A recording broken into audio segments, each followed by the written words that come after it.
Hi friend, नमस्ते। कैसे आप लोग? आशा करती हूँ ठीक होंगे। आपकी सालू बहन आप लोग के बीच बहुत ही प्यारा भक्ति गीत लेके आई है। अगर वीडियो पसंद लगेगा तो लाइक शेयर कमेंट जरूर कर दीजिएगा। कमेंट में जय माता दी लिखना मत भूलिएगा। आप लोग गाना थोड़ा ही सुनेगा लेकिन कमेंट में जय माता दी जरूर लिखिएगा। और वैसे भी तो भक्ति गाना कोई हटाता नहीं है, क्योंकि भक्ति गाना तो सबको पसंद है। माता जी का गाना सबको पसंद है और माता जी को तो सब लोग मानते हैं, अपने दिल से मानते हैं। माता जी सबका मनोकामना पूर्ण करती हैं। तो चलिए इस गाने को देर ना करते हुए शुरू करते हैं। वीडियो पसंद आएगा तो जरूर सुन लीजिएगा। माता जी के आने के तैयारी में कितना कितना मस्त मस्त गाना चल रहा है इस समय और हम गा रहे हैं। चलिए शुरू करते हैं। ए भौजी अंगना लिपाईदा आज आई है भवानी, है भौजी अंगना लिपाईदा आज आई है भवानी, आई है भवानी आज आई है भवानी, आई है भवानी, आई है भवानी, है भौजी अंगना लिपाईदा आज आई है भवानी, है भौजी अंगना लिपाईदा आज आई है भवानी।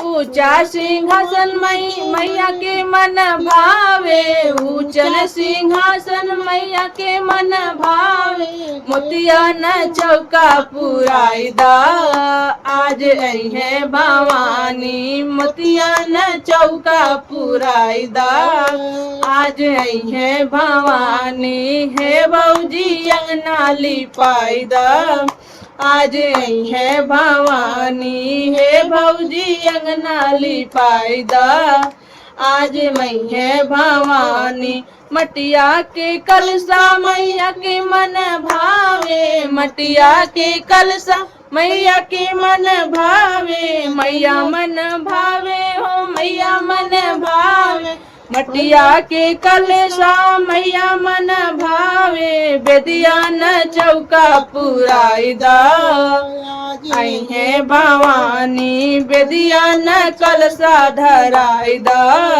आज आई है भवानी, ए भौजी अंगना लिपाईदा आज आई है भवानी, ए भौजी अंगना लिपाईदा आज आई है भवानी।